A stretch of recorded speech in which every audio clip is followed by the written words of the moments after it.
You're listening to iFanboy Pick of the Week, episode 986.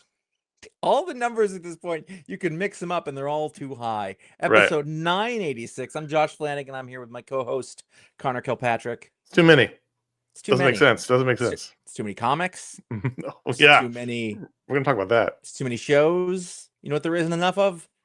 Time. I don't mean that in an existential way like last week. Just I just daytime. mean Hours in a day. Yeah. Then again, I mean, just come back to a theme. How much do we realistically have left? And we've wasted so much of it. Welcome to iFanboy 2025. It's our 20th year of doing the show and our 25th year of doing iFanboy as an entity, as a whole, as a thing that was done for a while. That means that every week for the past 25 years, one of us has picked the book that they like the best from their stack of weekly comics, and we call that the pick of the week. That's right. Exactly. You've been paying attention. If I had a little Tootsie Roll, I would throw it at your face.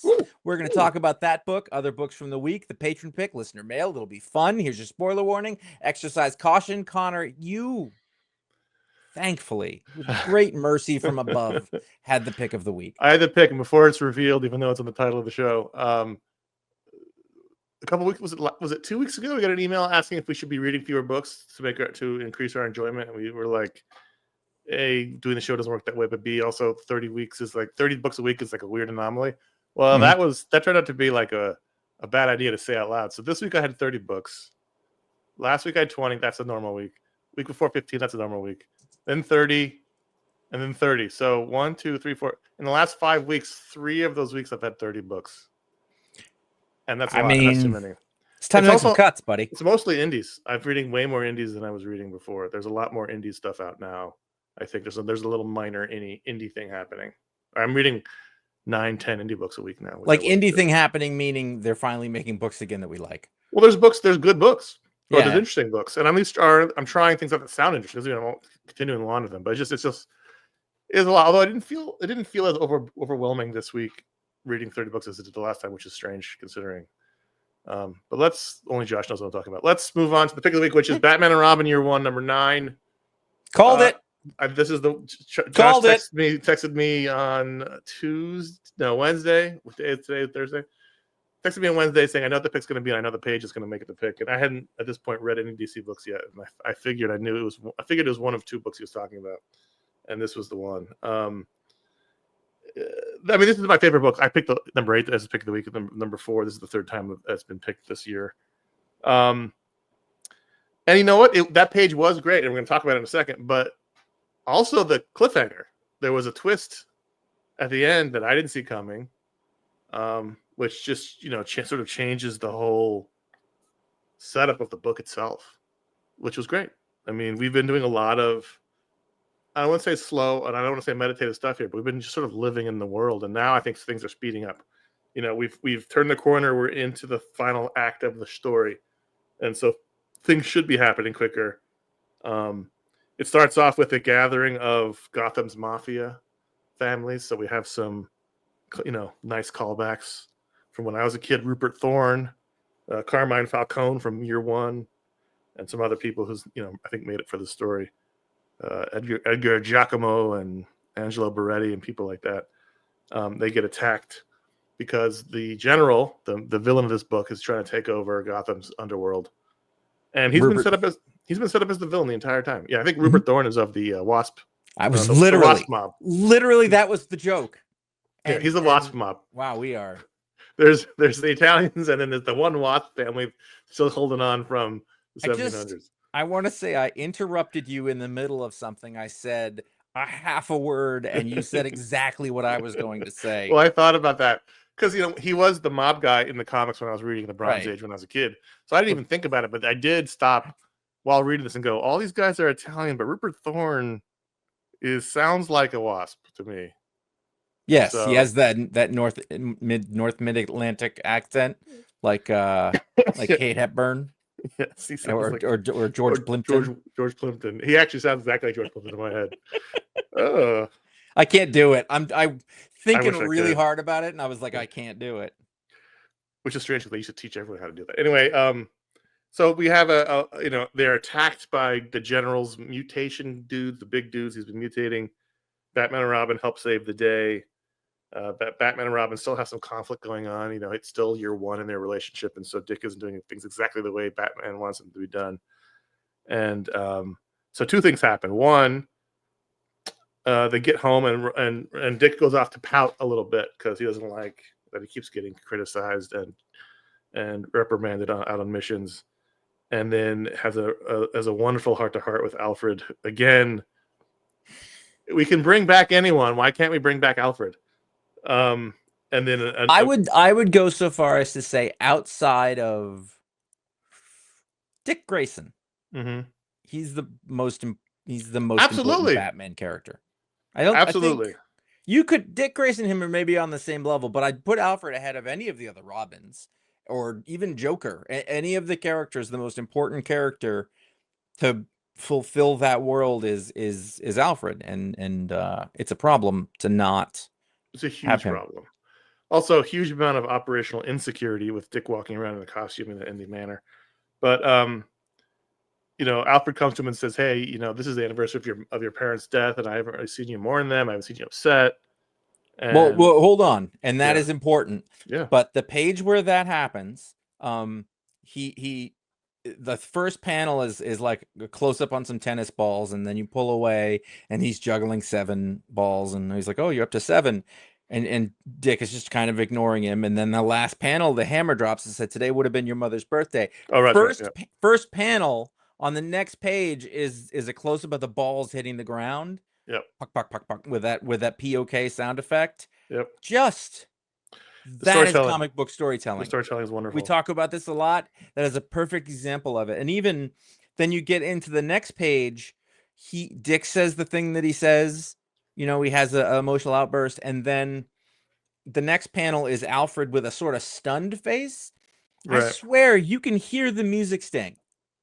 It is, people talk about books being cinematic, and I don't think it means anything a lot of the time, but this to me mimics what usually only works in motion pictures with the cuts and everything, but the drawings are so good, and the layouts, and even like the coloring, the way that the lights are sort of punctuating what's happening, beautiful. So again, there's a moment that happens on these pages, and I thought, wow, that's really good and affecting, but not just from a story standpoint, just the execution was top notch. I mean, this is the best team in baseball, right? Like, this is Chris Samnee is the best storyteller working right now.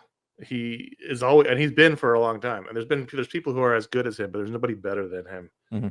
And as you said, the way that it's a scene between two people in a room talking, and the way it's constructed really does drive home everything about it. And then when Dick does break and he gives Alfred a big old hug, I mean, this is like this. And then look at even the final shot is a dark scene there. You can hear the crickets. Yeah. Like, you can hear the crickets. You can hear the quiet in that room before that. The fact that, and I don't know what was in the script exactly, but the fact that Samnee was smart enough, it could have been written, but like, to give Dick some business. Yeah. So he's to put it in acting terms, as opposed to just sort of standing there and looking at him or listening. But, he's moved his hands. There's action on this page with the conversation with the two people. And so, it's one of those things where in comics, you can make them really boring or not. And it's a very fine line. And so then, like, that was great. Okay. Right. And then you turn the page to the final scene in the book, in which, so the general got his like invalid father this whole time who doesn't talk and is in a wheelchair, and he's rolling him around, bragging about how he's gonna be the one who's gonna, take over Gotham, not his dad. And he's watching a video. I want to talk about father issues. Yeah. He's watching a video of when he had Robin captured, and he figures out, because Robin used some circus slang that I've never heard of. Which I've never heard of. I don't even remember him using it. But that Bruce and Dick are Batman and Robin. But it's all nonverbal. He figures it out, and we know he's figured it out just by the look on his face. He knows, and I went, oh, shit, that's a problem. But then it's revealed that his father, or at least in this instance, is Clayface, and kills him as if he's the T-1000 from Terminator 2 with a giant blade hand. but he never said, "I know who Batman and Robin is." So that piece of information goes to the grave with him. So that was also really nice story. Actually, you're right. That was also really well done too, because the flashback of Robin saying it is it doesn't mean anything unless you know what he's right, what but he's it also realized. didn't happen in the room. It happened in his head.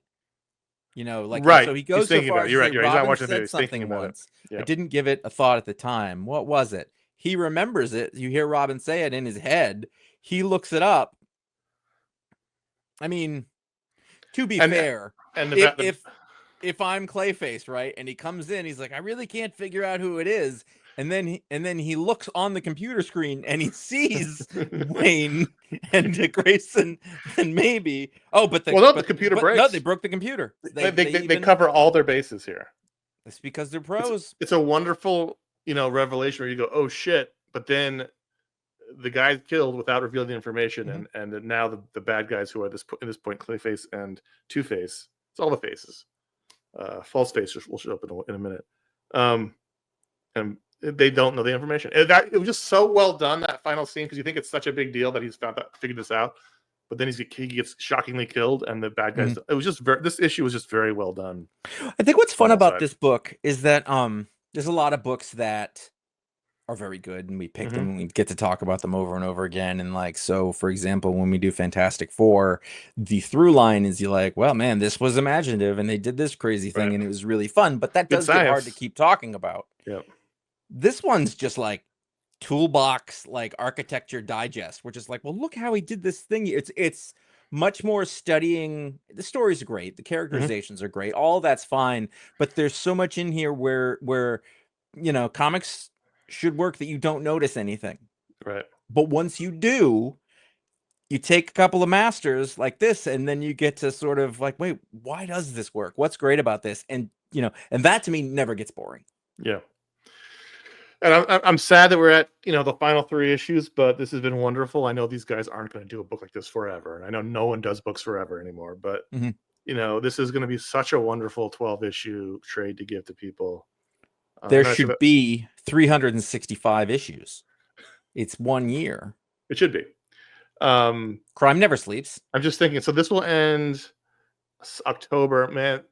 I don't think they'll have the trade out for Christmas. They're always doing this, DC. They're always ending these high-profile books in Q4, and then the trade comes out in like March.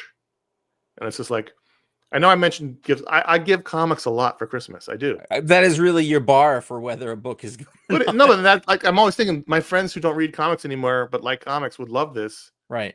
And then when Christmas comes around, the trade doesn't come out till March. It just happens every time. I'm not saying this is exactly what's going to happen this time. But you're very thoughtful, like very talented gift giver. It feels like it.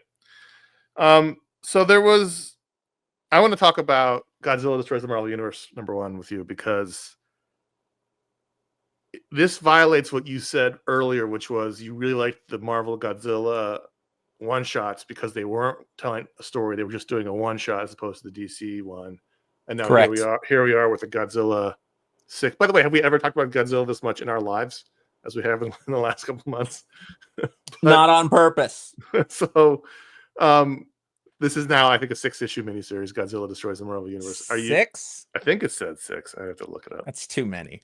It is too many, but it's way too many. That's the trade world we live in now. I didn't remember that I said that. However, it is correct, and it would be the thing that made me not really love this one all that much. I think it was fine. It's 5 issues. Really good. 5 issues. 5. They don't do 6 anymore. It looked really good. I like the way Jerry Duggan writes these folks, but I did get to the end and it was like to be continued, and I was like, oh, you don't need to do that. Like, there's not that much depth here. By the way, I think they're also doing a Predator Destroys the Marvel Universe miniseries after. Yeah. Well, if you can do it once, these must be selling. Oh, I'm sure. Yeah, it's a growth opportunity. This is a 5-issue mini, and I really liked this issue. Yeah, it takes place in a weird non-continuity, sort of evergreen Marvel universe where most of the people are in their classic outfits. For some reason, Thor is not, but everyone else seems to be. And they're sort of the classic versions of Johnny doesn't have a mustache, things like that. And every time we have these issues, it's not that they don't continue. So it's not like they go, "Oh, Godzilla, I fought him back in the 70s." It's just Godzilla shows up again. That's a weird drawing of Thor. It's like not.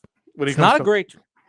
It looks like a cartoon, like if you were watching a poorly animated cartoon. He's overly muscled in weird ways. Yeah. Other than that, I liked Javier Garron's art in this. I will point out, this is my favorite. And I don't like to do this, but my favorite thing in the book was this inset of J. Jonah Jameson. Yes. And he's coming out of the frame. That's While great. it's just right in the middle of it, that circle panel. That made But me really but I also happy. like the story aspect of that, where which character was it? Was it the Thing? Who sets him off? The Thing came through the office. Yeah, the Thing crashes in again and just riles them up by saying Godzilla is Yeah. Spider-Man taking the lizard serum. How do you feel about Godzilla being all powerful enough to kill an Eternal like it's nothing? I don't know that I do have a feeling about it. I sort of take it as I don't have a Godzilla should be this. Mhm. Godzilla, like he's the strongest one there is. He's a Hulk. He's the Hulk of monsters. He's more Hulk than Hulk. I mean, it's, I think that they did Hulk, right? They did Hulk versus Godzilla. Yeah. Should have been a stalemate. I don't remember how it ended. I don't remember either. But there was fun bits here, like Captain America reflecting the beam back into him and cutting a giant hole in him. I think they killed him, and it just sews back up like Wolverine. Was fun. I loved the final page where a bunch of new heroes join the fray, and it's just like 80s Iron Man next to Spider-Gwen, next to Miles Morales, next to almost 80s, but not quite, Iron Fist and Power Man. And it's this fun, nebulous. We talked a couple weeks ago about just feeling like the toy box and just dumping toys out on the ground. This felt kind of like that, where I had my Secret Wars Iron Man next to my Marvel Legends Spider-Gwen toy, and they just all fought together, that kind of thing. And that's what I liked about it. It's just these Godzilla stories in this in particular has just been fun. They're dopey and they're fun. I don't like this. I feel like seeing a Celestial in a Punch Out is weird. Like, I feel like their thing is that they're just kind of there. Well, they were. Yeah.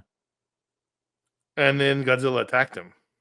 Yeah. So I don't think we've ever seen anybody like straight up punch a Celestial, right? So we don't know how they would react. Yeah. Yeah. But I don't know. It's 5 issues. I don't know. I'll read them, but it's the question is, how much story is there? Because ultimately the story is Godzilla appears and Godzilla is driven back under the sea. That's the story of every Godzilla story ever. There's not 100 pages. So we'll see. And I liked this, and it looked pretty good, but it's not that good. Well, we'll see. I mean, maybe issue 3 we're like, well, this is not good anymore. But I think the fun thing is that it's just like the Conan stories that you have to, and Alien stories, you just have to do the thing. And so automatically by like turning into a drawn out story that has to have an actual plot, right, you are then walking a tightrope that is going to lose my attention. Correct. But things happen that were very funny. Like, we just talked about the Celestial. So he gets in a fist fight with Godzilla, and Godzilla ends up like literally tearing him apart, ripping his heart out. And Fantastic Four, having never seen a Celestial A get in a fight, B get killed, react kind of like they're on the Jurassic Park ride. They're like, oh shit, nobody move. Just don't talk and don't move. And I laughed. It was funny. The next cover would indicate a symbiote situation. What? Which already happened in one of the right. They already had Venom take over Godzilla. See, I never look at the next covers. I don't usually. It just happened that I don't remember. Oh, it is, because you get the Carnage tongue. Yeah. I don't remember anything from this for whatever reason. I'm flashing through. I'm like, all right, some of it, but like plot points or whatever. I don't know. It didn't really stick with me. I liked it, and there was even a moment, because I read my Marvel books first, then I read my DC books, and there was a moment when I finished my Marvel books, I was like, could this be the pick of the week? Just because I had a good time reading it, and I thought it was funny and well drawn, and things happened there that I hadn't seen before, and I liked the sort of madness of it. But then, there were several DC books that were better than it. Yes. Who drew that cover? Oh, who did draw the cover? It's a double-page cover. Yeah. It's the problem is Mark Brooks. Mark Brooks. They moved the title, the creator pages are all over the place. That is not okay. Well, Mark Brooks really showed up for that. That's pretty creator good. Page should be first or last. That's all. I'm allowing it to be like on the 1, 2, You want a cold 3. open. You're happy with the cold You open. can That's do fine. you can do the first page. Mhm. You could do the back of the first page, or maybe if you have a really good cold open after the second double But that should be page. rare. Right. Yeah. All right, we're going to think about this a little bit longer. Josh is going to write up a white paper, and then we'll be back right after this. All right, we're back. Josh submitted the white paper to all relevant journals, and now we're going You to have some ideas in your head that maybe you've never put voice to. And then when you go to, you have it perfectly worked out. Like this right? I shouldn't, understand. It was this quick. shouldn't be You this needed no way. time at all. There's, Teenage there, Mutant Ninja. there are DC books that will just put the like 80% of the way through the book. They'll Yeah, just put that the was. title. I hate. Yeah, It's yeah. not as bad anymore. For a while, it was just anywhere they felt like it. It's like movies Kieran with Gillen, I'm looking at you. That's like movies that do the credits 30 minutes into the movie. Or the title. Teenage Mutant Ninja Turtles number 10, Jason Aaron, Juan Ferreira, Sean Lee, and I wanted, first of all, the cover has nothing to do with the book whatsoever. I wanted to talk about because we're starting to slowly get them back together. They were out before the issue started, fighting crime and trying to do the right thing again. So this image is a part of the cover, is part of what they were doing before the issue starts. Right, but they got arrested at the end of the last issue. Just saying. In You're this right. issue, we have the 4 turtles hug it out. They're not 100%, but we're getting there. Yeah. And there's a great panel, full page shot of them hugging in jail. They still seem to have a lot of weapons on them. It's really poor. This is like when in the G.I. Joe the movie when their G.I. Joes are all in jail, but they all have their pistols and no. Those are all like weapon holders. No, look if you look on the back, Raphael has a sign on his. There's a handle and a blade. That's on not Raphael. Donatello. That's his stick holder. Oh, that's his stick holder. It yeah, looks like a sign from the side. No, he puts the stick through it, and then Leo has like empty scabbards. He has a scabbard, yeah, but it looks like a sai, the scabbard, the way they have it. Anyway, what I didn't realize, and I don't know if this was revealed and I just missed it, or if this is from earlier run, but I didn't realize that the district bad guy has powers. Had a Maxwell Lord-esque ability to influence anyone with his speaking. I did not remember that. That was new. And so when the trial, so these guys are on trial. When the trial starts, he basically can, the trial's over. He's already convinced everyone. The jury's like throwing chairs at the turtles. People in the gallery want to kill them. The judges like fuck these guys. So, and Donatello's, representing herself. And he's like Charlie Kelly as the lawyer. He's a bad lawyer. Like really, really bad. He doesn't cross-examine anyone. He doesn't say anything. He knows bird law. They know they're being railroaded. They know why. They know how. They even get in a fight in the middle of the courtroom with the hand guys who are undercover.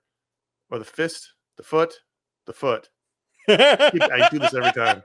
The foot people. Sword. I go through the same progression. I go hand, fist, foot every time. But they're screwed. Hand, foot, mouth disease. It's a problem. We have to really focus on that. And then the cliffhanger, the last page cliffhanger is that even though Casey Jones was woken up from his coma in the middle of the issue, April O'Neil is out there as the new Casey Jones in her yellow jacket, but Casey Jones mask and hockey stick and matching yellow high top chucks. It's a commitment to the brand. Yep. I like this, and I like that I like the hug. I like that they're getting closer. They're really making us work for it. They're making us work for it, and then the rat thing is sticking around. Mm-hmm. Like this mystical Splinter is spirits in the body of a dead rat, or maybe in all the rats. It's possible he's in all the rats. Did you notice that Donatello made a tie out of his bandana? I guess his headband or whichever. What I also noticed is that and I couldn't figure this out, but I think it's one of those I'll allow it things. They have the prison jumpsuits, right? Yeah. But the shell is outside of it.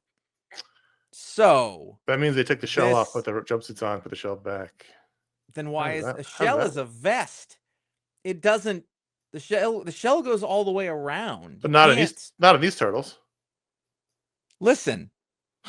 I can't explain why this even the front bits that look like muscles are the part of the shell. Right, that's what I'm saying. They're inside the shell. But not the way the turtles have ever been drawn. It doesn't make Well, any they don't. sense. Well, I mean, not this doesn't really stand up to scientific scrutiny. I want But you to get Jason Aaron back on the Talk Float and only ask him these kind of questions, yeah, like deep biological turtle questions. I really like that. One thing that Juan Ferreira does. Juan Ferreira does a lot of great things. Oh my Like, god, it's so there's not good. a single artist out there like him. And sometimes you'll look at a panel and be like, "That's kind of weird," and then a second later you'd be like, "Doesn't matter. This is awesome." So like he focuses on the things that are worth it and not so much on the others, and not everybody can get away with it. But anyways, what I was gonna say is that he's given each of the turtles a different body type, Yeah, and height, and like the skin. I don't think I've ever smart. seen that. There's a No, lot of turtles I haven't read, but Raphael's like a bruiser type. yep. I mean, Donatello is at this point emaciated, and And Leo's like the Leo's fit. Batman type. It's interesting. Yes. Look at page 17 and the great body language on Donatello as he gives the worst opening remarks since My Cousin Vinny. It's just great, really great. Yep. The art is Yeah. awesome. Yeah. You put Marvel Knights: The World to Come on this list, number 2, and I am fascinated to know why. So I put Marvel Knights: The World to Come number 2 because what I thought was I didn't remember what it was, and I was like, this doesn't sound like something I want to keep reading, and I left it off my list, right? Yeah, it wasn't on your And list. and then I said, all right, you know what? I remember what this is, and I remembered that I really enjoyed the Joe Quesada stuff from before. This is Christopher Priest and Joe Quesada on writing, and Quesada on art with Richard Eisen. And just for context, this is sort of a continuation of the Black Panther series that was part of the original Marvel Knights line that Joe Quesada headed. And so I love I love the idea that however many years later they were like, we really work on that. Like that means they really liked it and they've been thinking about it, which makes me happy for a long time. As I read the book, I find myself really just enjoying the shit out of it. Oh wow, okay. I loved it because Christopher Priest is a veteran. He's been around in comics forever. He isn't like a modern creator, but he's not just like a Bronze Age. He's got a completely different voice, but it's definitely something from before. Yes. And like there's bits in this book that I was like, I can't believe they did this. So like for example, there's a timeline that happens, and actually this book is super confusing right up until the end of it, and then it and the first issue all make sense. You go, okay, I know where we are. But there's an FBI agent, Agent Ross, and Everett Ross, and he comes out and he sees his either wife, who is the twin sister of his ex-wife who he loved, who was killed. Yes. And he hates her. He just says, and he uses the line, buyer's remorse and high heels. And I was like, we do not do old ball and chain jokes in comics anymore.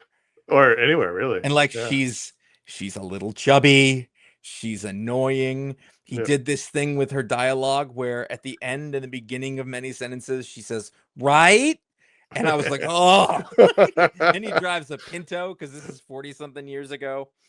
And as I was reading it, the first thing I was thinking is, if you can't do this, it shouldn't be, and then I'm looking around, I'm like, I still really enjoy what Joe Quesada does with his art.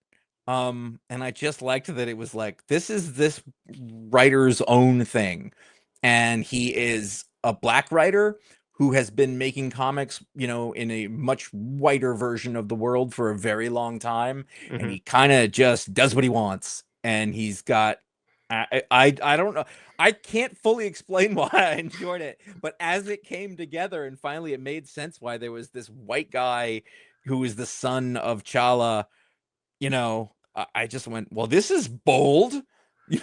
And then can you explain that? Because I felt reading this, I felt like I was on drugs. So it's not often. Every time a new character showed up, I was like, what is happening? It's not often, but they pretty much explain everything on the last 2 pages. Oh, you mean the text pages? Yeah, there's literally like there's a timeline, and they go through it, and we learn who. I'm all blown out. there's a timeline, and we go through everything that has happened as we lead up to the world to come, and they kind of explain who everyone is and what was going on. This probably should have been at the end of the first issue, but He because of that, I rescued understood it. he rescued the son. It's just very confusing. Okay, so It's fine. okay, I'll read it. It's oh, I can okay. do it. So T'Challa dated the first twin in college. That's Okay, right. I remember that. and then a bunch of other stuff happens, and everyone dies, Yeah. but there's a baby, and the baby is sold to Black Panther for a reason that sort of made sense that I don't remember.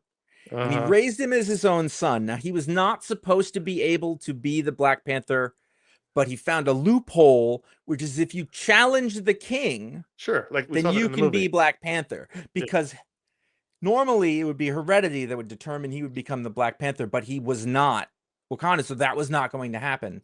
So he, not unlike Wallace, I can't, Michael B. Jordan, Yes. in the first movie was like, challenge. Yes. And then Bill the Butcher was like, challenge accepted. And then, it's a fascinating comic because it doesn't make exactly any sense whatsoever why they're doing this, what brought this on, where this fits. There's some world, the world to come is the title of the book. There is some world to come, yeah, that they keep talking about. We don't know what that world is. In the present day in this book, T'Challa's super old. I don't know. I get the sense there are no other heroes left. I don't know. There's the man, and then once you figure out that this Agent Ross guy is through the whole thing, you see all the different eras of him. That's fascinating. The best part to me is it's the second page of the book. The first thing you see is him on a toilet reading, and he sold his soul to the devil. except this is 24 years. But the thing is, it seems like he's in kind of a stupor. Well, because he sold his soul to the devil. Devil's trying to get him to kill himself. But he's taking a dump in hell ever since. The final page is incredibly politically charged, like of his white son, adopted son on the throne, looking very arrogant with his very very Subway man spready. Well, you got a throne. There's no one else sitting around you. I mean, you have. That's what you should do. That's where manspreading. It's a power move. That's where manspreading comes from. Is this idea like I'm a king, right? Like that. I'm going to sit wide, and you're going to have a good view of my stuff. But he's also little, so that he's a little man who's sitting wide. It's just interesting. It's fucking batshit. I'm going to read the next issue, but if I don't know. It's such a strange book.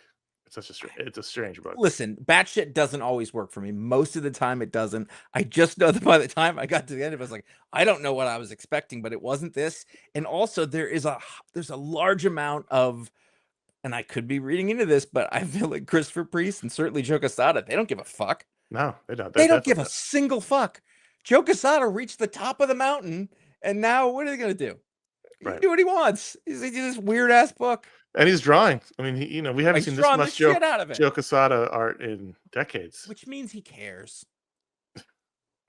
So we're gonna think about it. I have a long buyer's remorse in high heels. Page 3 or 4. I was like, and his coworker says your mom's here. So we're gonna think about the implications of that. We'll be back right after this. You're liking it more. Imperial number 2.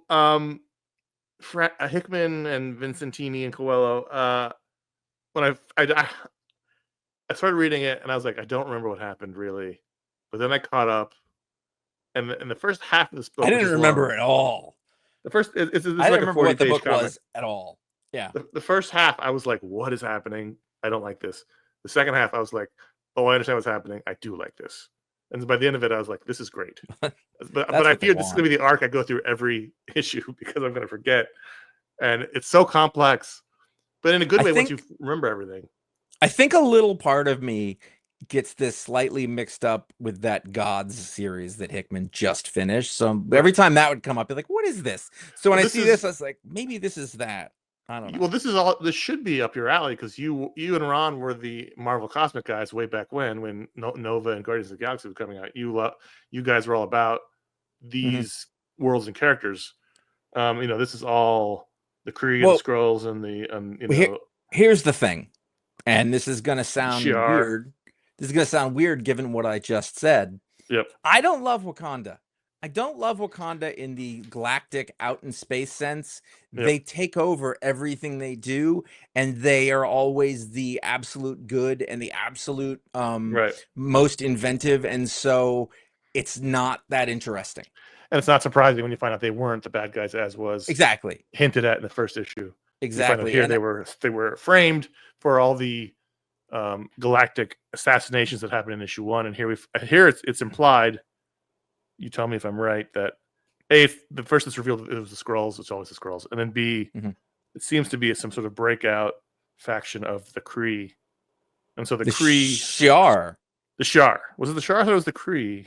Well, I mean, maybe all of them, but the one guy who's he pushes the queen away, and then the Shi'ar guy says, "There's this is a coup."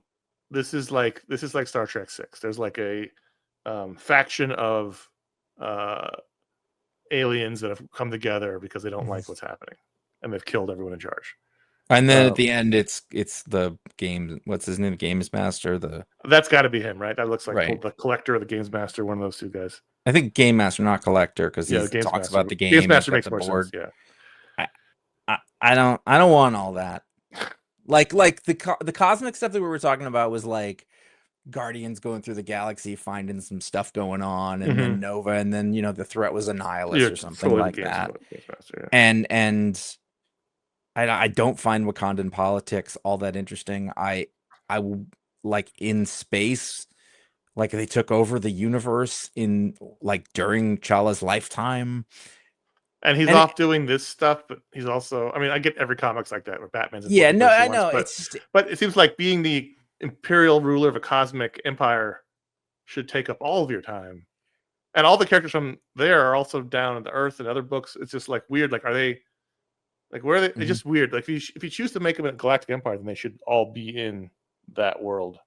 It's very, I get that's comics, but it just was bizarre.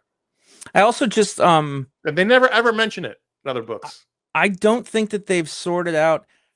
They lost track of who Peter Quill was entirely. He's incredibly. The movie did it. Yeah, I mean, I think that when there was a little bit where Guardians, Lanning and Andy Lanning and Abnett. Dan Abnett, like they had a characterization for it, which was co-opted by the movies and Chris Prattized. Right. And since then, I don't know who that character is when he shows up. Like I don't understand. And then you've got Rich Rider Nova, character I love, but I don't know who he is now either. Like I don't. So they show up, and my instinct is like, oh, cool, these two guys are going to be together. But I don't know who they are or where they stand anymore. And I've read like every Guardians comic for years, and I still don't know. Anyway, I liked it though. By the end, I didn't hate it, but I worry that every time I read this book, I'm going to have to start from zero and figure it all out. That's me with like 60%. It's just because this is very complex. A normal comic isn't usually this complicated. And this is double sized, featuring a cast of a lot of people, which we're going to talk about. The other thing too, if we're going to go back and talk about the Annihilus saga or whatever it was, like it was a really long, slow build in a bunch of different stories, and so by the time it all kicked off, like you were primed, you understood what was going. This is just like boom, you haven't been paying attention to these people, but here it goes, and it's not the same. Comics ain't the same. So we have a nice little 4-issue miniseries here with Predator versus Spider-Man. This is the 4th and final issue of Benjamin Percy and Marcelo Ferreira, and I liked it. I liked that it carried along with being out of continuity. It ends with what I think was an awesome move was having Kraven join the Predators. I loved it. I loved that part. I'm not saying I loved the issue was fine, but I thought that is the final beat where he doesn't know what's going on, and they was like, they I was blooded. The symbol in his forehead, and he joins them in the ship to go hunt other aliens. Here's what I didn't like. And that fool doesn't even think about it. He's like, giddy up. I didn't like them being referred to by their biological name all the time. I heard that, and I did not like it either. Yatya? I've never heard that before. I've seen almost all the movies. and they're only referred to as that in the book, or not only, but they're pretty much mostly referred to that in this issue at least. And I was just like, no one knows what that word is. Mhm. It's on the cover. Call them the Predators. You know? Yeah. That's dumb. But Oddly enough, the more that they and there was like a snake explain, predator. I didn't need that the either. more that they explain the xenomorphs, Yeah. it doesn't bother me. But I Right. feel like the predators are supposed to be like mysterious and scary, whereas like you can know everything you want about the xenomorphs, but they're still gonna get you. I got them mixed up for a second because they're so entwined in my brain. When Craven's fighting that one predator and he gets his blood all Skinner. over him, I was like, oh, isn't that acid? I was like, no, that's the aliens. That's the aliens. Oh yeah, yeah. But I loved it. They he wins a 1-to-1 fight. He beheads the main evil predator that's been Skinner. terrorizing Skinner, and then you know they they think he thinks they're gonna kill him, and they just carve a symbol in his forehead, and then he joins the ship. It was awesome. Yep. Awesome way to end the series. Very silly. I think this is fun. Look forward It to was. Predator Kills the Marvel Universe coming. Blah blah blah blah blah. You don't think that this could make 4 issues, but it did because it moved really fast. Maybe Godzilla should have taken a page out of that book. We'll see. Maybe, you know. All right. Well. All right. Speaking of taking pages out of books, that doesn't make any sense.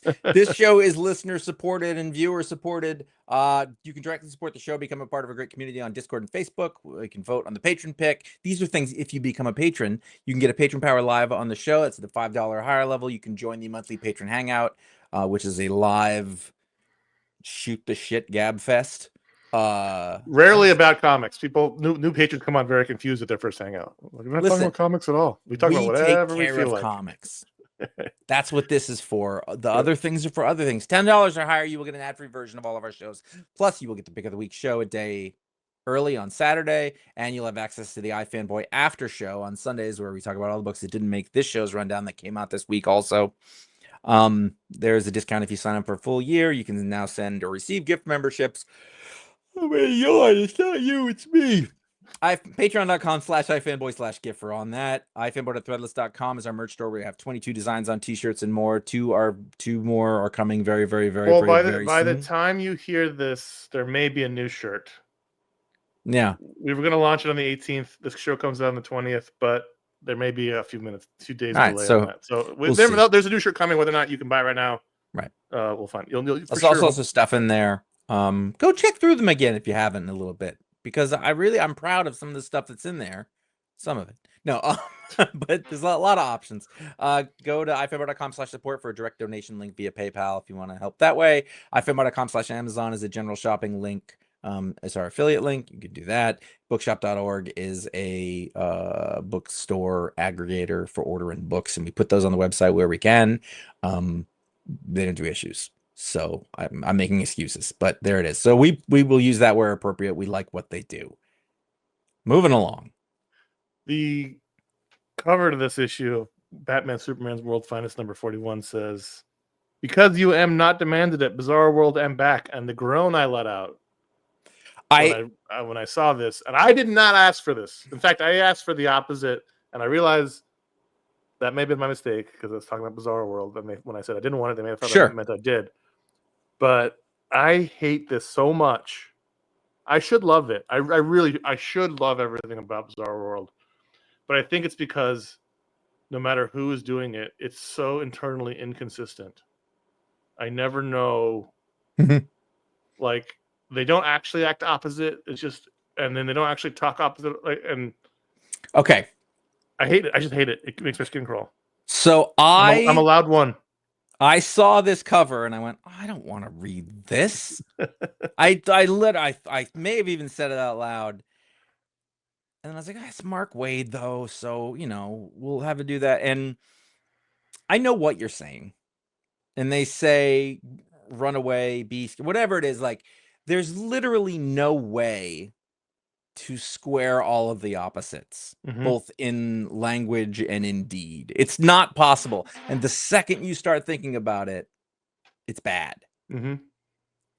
However, if you apply the Back to the Future constant to this, then you just say, you know what? It is what it is. You think about it, it should be confusing. If all these weird monsters who have everything backwards are coming at you, it's going to be confusing.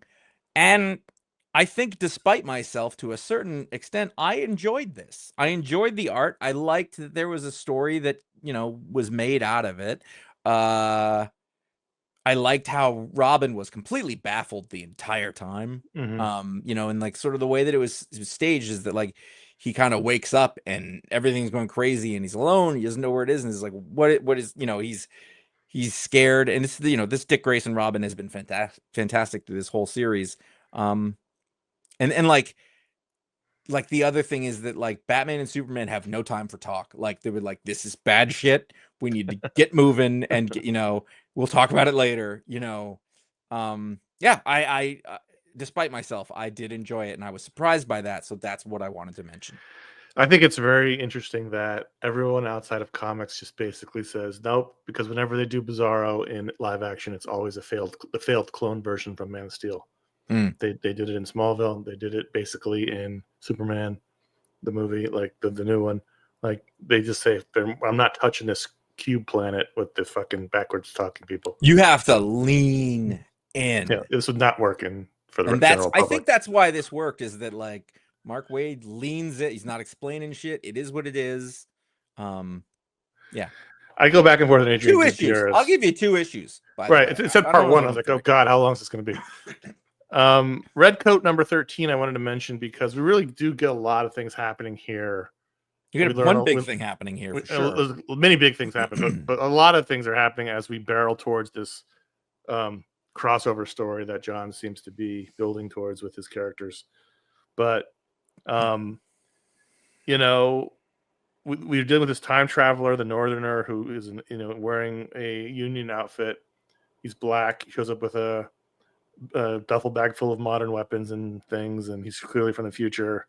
But what future is he from is the question, because here we get a glimpse, the Redcoat get glimpses of the future in which the Confederates won, and there's things like and you see there's a map. It's expanded beyond the original Confederate states a bit, like half of Arizona, half of New Mexico are in the Confederate States of America. And we see these protests and immigrant situations where people are at the border trying to get it into the United States. And it's interesting. It's really interesting. I mean, I think that alternate future is such an interesting and fertile ground to explore. It's unfortunate that people are reactionary and don't look at it that way. But I thought this was really good. Well, I mean, the book has a strong point of view, and if you have decided for some reason that's not your point of view, well, HBO tried to develop a show about that very thing, and everyone called them racist and then killed the show, which is crazy. But but like to me, there's no. I know what you're talking. I remember that, and I think that that's a problem because it seems like a great vessel to explore racism. Yep. But but the point of view of the author is not in contention here. No. Like it's not like, well, let's give it a fair shake. That's not what's happening. So Simon Pure grows here. He's been perfectly content to get by through his life being a mercenary man, an immortal who sort of bounces from thing to and thing, amoral, and taking no position on things, just sort of floating through his life. And he's faced with his choices here in the Civil War and not having done things for people who need help. And I thought that was great. And then the Northerner gets zapped to the future where he wakes up next to Geiger, whatever his name is. If you stand for nothing, Burr, what'll you fall for? Wait, if you stand for nothing, Pure, what do you fall? I'm out. So this book has been, we talk a lot about this book. It's been pick of the week at least once, maybe twice. It's a really good book, and it's gone beyond its initial conceit of this immortal British soldier from the American Revolution, and it's gone in really interesting directions. And it's whenever it's come out, I'm always excited for it. I mean, the concept is a little like Boy's Own Adventure. Like True. It seems like it's a really simple concept, and it's like, oh, we can get him together with these stuff, but like he's laying in I don't know. He's mixing like American mythology and fables and Yep. and history with sort of writ large golden age or silver age comics morality questions in a way that and I don't mean this in wrong. It's not like super sophisticated. You know, like the No, way that it's they're sort not. of exploring these in it's in a lot of ways it's really simple and dumbed down, but it's satisfying in the same way. Well, I would say that there's a certain amount of sophistication in the way it's constructed. Yes, and I'm not using these words as negatives, and it sounds like it, but he's not trying to do too much, which is Jeff Johns' hallmark, by the way. Right. Like he is never trying to impress you with how smart he is. He's saying, "Here is the story. Here are the people. Here's what they do," and that is enough for him. A lot of people can't get away with it. But he's not. He's never trying to be tricky. He's never trying to make it more complicated than it Right. has to. That's his superpower. And it was interesting that, the end of the issue before we see the epilogue where the Northerner wakes up in the future is that the Redcoat of Redcoat takes off his Redcoat, puts on a Union uniform, and fights in the war. And so that's, we hadn't seen that either. It was a very good issue, I thought. I mean, that to me was like the real thing, is that he made a moral choice and he decided, like, no, you can't choose a side here. And, it's, he had to meet the little girl. But whatever it takes. Yep. So those are the books we wanted to talk about, but at patreon.com/iFanboy, every patron can add a vote, add a book to the rundown. Every one patron, one vote. That's what we fight for all the time. And this week it was a horse race. It was a 2-horse race between the Image book. What was it called? This Ends Tonight. It was a 2-horse race in a 1-horse town. I guess we should have talked about that book too. This Ends Tonight was the second place winner. Come to the after show. The winner for the patron pick was Star Trek Red Shirts #1 from Christopher Cantwell, Megan Levins, Charlie Kirkhoff, and Jody Troutman, published by IDW. Here's a question for you before we get started. Uh-huh. Within the universe of Star Trek, in the world, yes, does anyone refer to themselves or others as red shirts? So now here is my first thought on the book.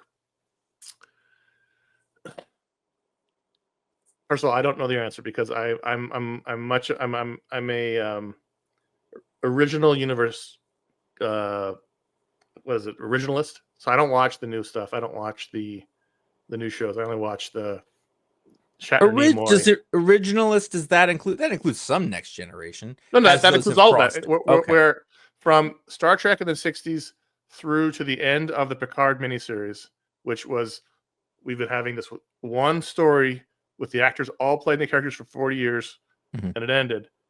That's what I'm into. I don't watch any of the new stuff. I'm sure it's great. But this takes place in I'm just saying. So I haven't seen it all. I haven't seen the new stuff. I don't know if it's. I can imagine some winky bullshit in the new stuff just because that's the way it seemed to be written. But I did not. J.J. Abrams got away with the concept of the red shirt. If you're not a Star Trek fan, is that in the original series, whenever the crew of the Enterprise would go down to a planet for an away mission, it would be like Kirk and like Spock and like 3 security officers who wore red shirts, and those dudes always died. And so it was always like the big concept of the red shirt is you're expendable. You always got killed. We never even knew your name. And so that's a concept that should never, ever, ever exist in the world of Star Trek. That should only be something that happens to us, the viewer. In the world of Star Trek, that should not be a thing. I have a very strong feeling about that. No one in Star Wars should mention the fact that stormtroopers don't seem to be able to hit anything. Right. That should never be a joke. Like that's only that's for the viewer, not for the characters. The characters, in my opinion, the characters of Star Trek should never, ever, ever know of the concept of the red shirt. That's my first thought. My second thought book strongly disagrees with you. Right. My second thought was it opens with a dramatis persona, which I love. But I read it. There's too many characters. There are 12 characters in this book. I literally finished it, and I hadn't started reading the actual book, and I was like, that's 2 times as many as there need to be. The original Star Trek series only had about 6. Right? Like that's all you should have. That's all we knew was even on the Enterprise was 6 people. You can't expect me to remember 12 Did you flip back to it? All the time, which is a pain in the ass in digital. But like, yes, 2 of them die immediately, but still, that's still 10. I really said it's not a spoiler because it didn't happen. I guess it's like an anti-spoiler. at a certain point, right when they launched everybody out, I was like, oh, they're all gonna die. And like it'll be different people. By the way, that's what I would have done. Like I would have done the full switch. Like in was it Deadpool? Was they Yes, did that in Deadpool? that Like was really funny. yes. It made a team, and the team all got killed immediately. So there's this one dude who's very unpleasant. He's the first dude in the Dreamhouse persona. He's from Maine.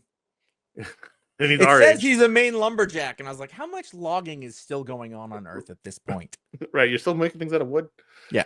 So yeah, he's a 46-year-old unpleasant survivalist from Maine. No, he's a descendant of Maine lumberjacks. He's just anyway. He's on this planet. So am I. Investigating the fact that this array that sends out information has been hacked by someone, and they need to figure out A, what information's been stolen, and B, who's doing it. And so this guy's he's a loner, Dot. He's a rebel. He doesn't want any help, but they're sending him all this help to figure this out. And it's just an issue of meeting all these people. And Cantwell does a really good job with sort of unpleasant characters. Mm-hmm. But at the end of the day, I found really hardly anything compelling or interesting about this. I mean, it turns out, spoiler warning, it's the Romulans. It's always the Romulans. Not being a Star Trek person, I didn't quite get that. Yeah, like now that you say it. No, like now that you say it, I remember it. I was like, is that a Vulcan? Who's that supposed to be? Is it a character I know? If you were a Star Trek person, I would show this the screen, but it's a giant watermark. There's a ship with a drawing of a bird. That's a Romulan warbird. Yeah, I recognized it, but I didn't. It's right in the middle of the. Is that what Eric Bana was in the yes first one? Okay, yeah. So they're like mutated. They're offshoots. They're offshoots of Vulcans. Yeah. They're the angry. At some point in the tree, they broke off and they evolved differently. I don't want to say this was bad, but I didn't. It wasn't. I will say it wasn't bad. It just didn't. It wasn't compelling. It came way too close to being like in on the joke, and I don't know. I think maybe a more interesting and action-packed opener would have been better than a lot of dudes talking and women. It's a very mixed group, just talking about themselves and like it just especially when you have to constantly go back. When you literally took a small paragraph to describe each of them. Right, I already know about. They're gonna go like, oh, so now you're referring me to what you'd already written. Like it wasn't bad, and this is the thing that happens is that when somebody who's good at comics or good at writing, it doesn't stink. But they land on. Do you want the thing they make? Not always. They land on page 22 of this book on the planet. So that means 20 pages, because there's the Dramatis Personae, is just gathering the team of people we've all read about it. Like it was a lot of just that. And then I think the only way that would have paid off is if they just killed all of them, so that we they land on page 22. Page 23 is them arguing with the loner Dottie the rebel about not wanting to. He doesn't want any help. Page 3. There's things that she couldn't understand. The third page later is the Romulan reveal, and that's it. So we have 3 pages. Yeah. Beyond them, I mean, there's 2 pages of a couple pages of them, and it's not like a very like there's not a lot going on. Like the threat isn't present. Right. Like they're going there to catch somebody who's not there and nothing is happening. Right. So you really have to want the concept and you want to spend time in this world. I feel like this, for it to work, should have been a comedy.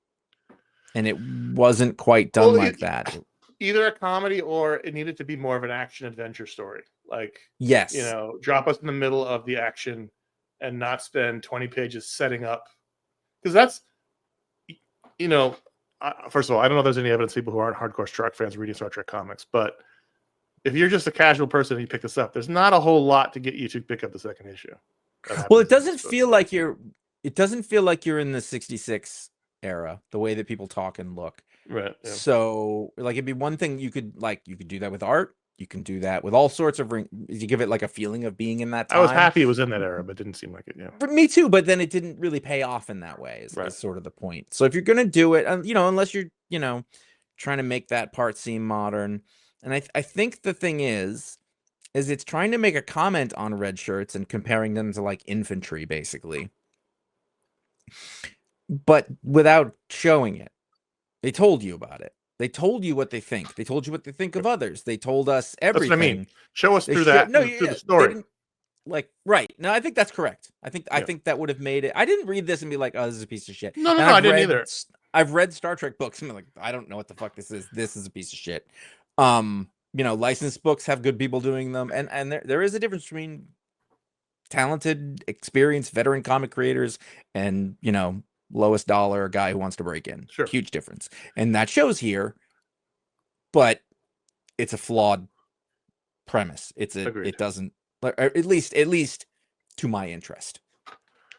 So 3 questions. Number 1, ratings out of 5 stars. This is a tough one because again, it wasn't a bad comic, but I don't think it was that good. 3 feels too high. Maybe 2.75. I was right there with you. Yeah. Not bad. It's not 2. No, it's not a 2-star book, but it wasn't like even a 3. It just wasn't that interesting. That's all at the end of the day. Yeah, there wasn't a hook. Would you have read this without the patron pick? I did read this without being a patron pick. I saw that it was Christopher Cantwell doing a Star Trek book, and I thought, well, I don't normally read Star Trek comics, but I'll check it out. I don't know why I did that in a book. A week I had 29 comics. This became my 30th one, but I did. And so yes, but I assume Josh, you would not have read this without being a patron. Certainly not. Certainly not. Sticking with it, no. But if maybe it sounded interesting, or maybe you read it and you liked it, and that's great too. Patreon.com/iFanboy. Every patron gets voted out a book the rundown. We thank you for voting. If you're a patron, we appreciate it. People are like, I would have read it, but I think you ruined it for me. You're jerks. Let's talk about if you're a patron at the $5 or higher level, you get a superpower live on the show, like Robert W. Robert Wuhl. He's it could king be Robert, of the Wicker people. There's no. I mean, we could be. It didn't say Robert. Is Robert Wuhl still alive? Yes, okay. Absolutely. So his power is that he gets grants? That's how he's been living. He's not been working. He's been living off grants. I caught the first 20 minutes of Batman '89. Yes, the other day it was on HBO, and I just turned it on. It was like I was ready to go to bed, but it came on, so I watched it for 20 minutes, which is the only reason why I didn't watch the whole thing. But God, he's so good in that. I mean, he's so. I hated him as a kid.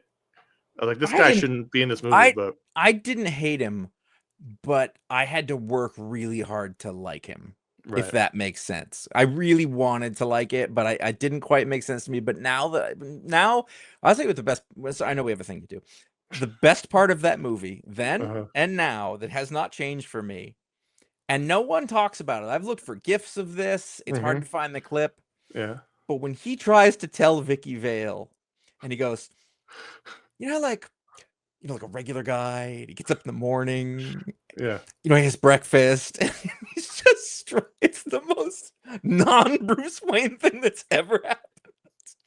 And then he walks away and he goes, and he mouths on Batman. And he can't do it's the weirdest thing. I love it so much.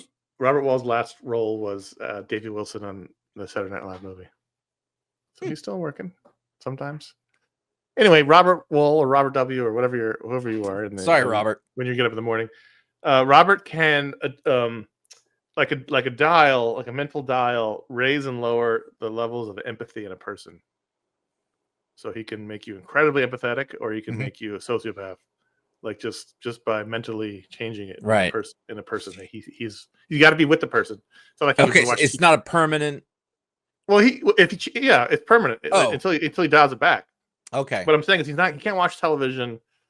I don't know. Pick your person who's on television all the time these days and change their level of empathy to make them more, empathetic to. It's like the action figure guy from last week. Right. But he can do it if you like in a room with you. He can make you way super empathetic and like really paralyzed in your empathy, or he can make you like. I could stand a bit of a turn down. As I get older, I every movie I cry. I cry at every movie. If someone cries, I cry. It's just I have a very high level of empathy. I'm very bad at business negotiations. I want them to succeed as well. Exactly. So, Robert, and of course, Robert You could Wuhl. do some like you could send him out to do covert empathy jobs. Absolutely. You know, like Get him a job in a government, and he could get in there, and Yep. It's a U.S. Congress page. Who hurt you? So anyway, Robert can go in there and he can mentally dial up and down someone's level of empathy, and he'll know where you were. Like, maybe he sees it as a number in his head, but he knows where you were, so he can get you back to where you were. But he can bring it up and down. But here's the thing, though, until he puts it back. He doesn't give a shit about anyone. No, his level of empathy is terrible. He can't fix his own. He can't fix it himself. And that's the story. He watches them and he wishes like he could cry during glory, but he can't. Patreon.com. Why did they rush the fort? I mean, like, I understand that, like, it made. Why didn't they wait till nighttime? Wasn't that long until nighttime at the very least, or from various directions? Gentlemen didn't fight at night back then. You didn't do it. Patreon.com/iFanboy. Thanks for being patron, Robert. And this is breaking news. We're gonna have to skip the emails. We're running late. It's a long email. We haven't done this in a long time. We haven't skipped an email segment, but we have this email from last week's show that I really wanted to do. Josh wants to do. It's just too long of a conversation. We talked too long. We talked about the books. We were in the short section of the books, and I was like, "This isn't short." Yeah, I thought we were doing all right, and then I saw we're not doing okay. So, apologies, but we're going to do this email next week. I guarantee. If it means talking about one fewer book, we'll talk about one fewer book. In the meantime, here's some plugs. A couple weeks ago, we had our Media Explode review of Rad, our Old Men and Old Movies Rad review. People seem to enjoy it. I mean, no one's gotten mad at us about it. We haven't. One person was like, "What are you talking about? What?" But the comments have been mostly positive. I don't know. It was fun enough. I picked the movie one of these times. I was thinking about it. I think who picked American Graffiti? That might have been you. That might have been you. I mean, that was years ago. That was our first one, but I think Ron's picked everyone since. I don't remember. I didn't do American Graffiti. I think it was you. But it might have been Ron. He picked Peggy Sue Got Married for sure, and he picked Rad for sure. And I think but American Graffiti, I feel like it came up, and we all started talking about it. The tyranny has to end. In fact, I know that I didn't go see it in the theater. I believe someone did. American Graffiti? Or it came up or something. And no, I saw it. I watched it on, I rented it on Apple or something. I know, but I'm saying at the time why it came up, that it was a topic, something happened. Well, we get to pick the next two. Anyway, you can find that review a couple episodes back on the feed. This past week, in fact, just 2 days or 3 days ago, we had our Superman review come out. You can find that right behind the show on the feed, a review of Superman, the new James Gunn film, which we all like to various degrees. For various reasons. And everyone's talking about how much Josh loved it, and I loved it too. I think everyone should acknowledge I loved it too. It's one of those things where we all talk about it differently and then give it the same grade at the end. That was weird. When Ron came up with a higher grade than I did, I was like, wait a minute. You had way more negative things to say. And then next week, maybe there's a Talksplode. I should right now be in the position to tell you that there is and who it is. There was a schedule shuffle that took place. Next week is San Diego. So if it doesn't happen at the planned time, we'll get back to you. Well, maybe we double up in August. But I'm rescheduled. We're good. The thing came up. It should have been recorded already, but it didn't happen. Yes. And then the last week of the month, which means in 2 weeks, we're going to have our review of the Fantastic Four First Steps, which will be coming out on the 31st, I believe. That's when it's coming out. And then wanted to mention that we're on the new episode of the Cradle to the Grave podcast. We've done that show before we went on talking about The Crow. This time we went on and talked about Blade, the original 1998 Wesley Snipes Marvel film with the Blood Rave. And I've previously been on it talking about Piranha, Jaws the Revenge, and something else. I've been on it like 3 or 4 times. Well, it's fun. It always makes me watch movies I wouldn't watch. We're on again. And Indiana Jones and the Temple of Doom. Which I would never watch Blade. So I hadn't seen it in however many years it's been since 1998. Blade's a great movie. No, it was a great movie when it came out. It still is. And it has the first 3-point superhero landing in cinema. So there you go. You can find that. There'll be a link to that in our show notes. If you want to hear us talk about Blade, it's me and Josh and Ron You can find our library of all the shows that we have done that exist over at ifanboy.com or wherever you get podcasts. And I say that like you're like, oh, you're saying you're leaving some out. There's a lot left. You've got there's like you're like, oh, where's that one where you talked about the new issue of what? That doesn't matter. There's enough other stuff. You'll never notice the difference. Right. Never miss a show. Find out what the pick of the week is before it comes out. Be ready by the time that you have gone to the shop and gotten your books and listened to the show, so you are prepared by following us on the social medias at iFanboy Comics on Instagram and Threads, at ifanboy.com on Blue Sky. Connor and I are both on Instagram at CSGO Patrick and at Jay Flanagan. I have not posted in quite some time. There you go. As far as I can tell, that's just a thing that tries to get me to subscribe to OnlyFans models. That's the only thing that I seem to. I keep being like, I don't want this, and I'll reset it so that it doesn't happen. And like 3 weeks later, I'm like, what is this? Damn it, they did it again. That and ads, stuff I don't want. More McDonald's clips. Listen, they're trying to find me, and I don't want it. You have one more bit. Jeff Reed wrote for the website when we did writing, and he's doing these videos for us now that are twice a week. Guys, are fucking dynamite. Tuesday and Friday, he will pick some weird comic book thing and tell you what's up with it. He'll do the deep dive. He explains the stuff that you never even bothered to think about from comic days of yore. He is probably got a doctorate in DC Comics if there was such a thing. I think he could hold his own with Mark Waid. But they're worth your time for sure. Check those out on. It's on all of our social channels. Well, no, it's on Instagram, Threads, Facebook, and YouTube. It's not on Blue Sky because the videos are too big. Blue Sky's got a very small cap for how big your video is. Which is weird because Blue Sky is really the term you use for everything and anything. Right. Not this time. Please consider writing us a review or leaving a star rating on Apple Podcasts, Spotify, or future your podcasts. If you're listening on Pocket Cast, you need to be subscribed and download a few episodes where you can rate and review it. Subscribe to youtube.com/ifanboy. You can watch the video version of this show as well as our special edition shows, our Explodes. You can find the Superman review there. Jeff Reed's comic book deep dives are there, as we just said. And you can find an archive of all of our old video shows from 2007, 2012. Everything's there at YouTube. Finally, join us on iFanboy on the Patreon page for the iFanboy After Show, which is exclusively there. That's where we talk about all the other books we read this week that didn't make the rundown. And that's for people on the patreon.com/ifanboy at the $10 a month tier and up. That's about at this point, we've been netting out at about 17, 18, 19 minutes for that show. So that's a good chunk of show. It's a fun one. Thanks for listening. We got to get that down. We got to do that right now. The books have been a lot of books. We don't have the same shirt on. I just need people to know that. No, they're not the same. The colors the same. They look. They're not though. Yours is gray. Mine is blue. It looks like we did. On. Was it last week? We did come to the show wearing the exact same shirt, and I changed. We had the exact same t-shirt on. There was a sale, and we all shared the link. And he lives 3,000 miles away, so I don't think about it. Yeah, I mean, I don't have to worry about it. Unlike our friend Mike Roma, who he and I were at a work trip. We ended up buying the same shirt from a store because he spilled something on his shirt. He needed a shirt. I went with him. He bought a shirt. I liked it. Actually, I saw it first, but whatever. But I can't ever wear it out because he's always wearing it. And he looks better in it than you do. He does. I can only wear it out when I'm not going to see him. That guy can wear clothes. Let's end this show. He's tall and thin. So there you go. My name is Connor. I'm Josh. Bye.